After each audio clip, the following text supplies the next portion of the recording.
It could be a technique issue. Now, it's a technique issue if when you squat, your knees are falling in and your femurs are coming in too narrow. So your legs are coming in too narrow rather than tracking out a little bit.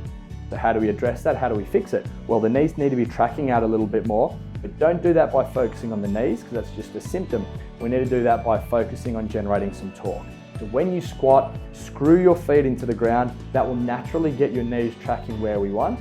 And then instead of your femur coming up and hitting the front of your pelvis, the anterior superior iliac spine of your pelvis, and causing it to posteriorly rotate, you'll then be outside that and you can get full movement without any impingement on the front of the hip or any posterior pelvic tilt on the pelvis.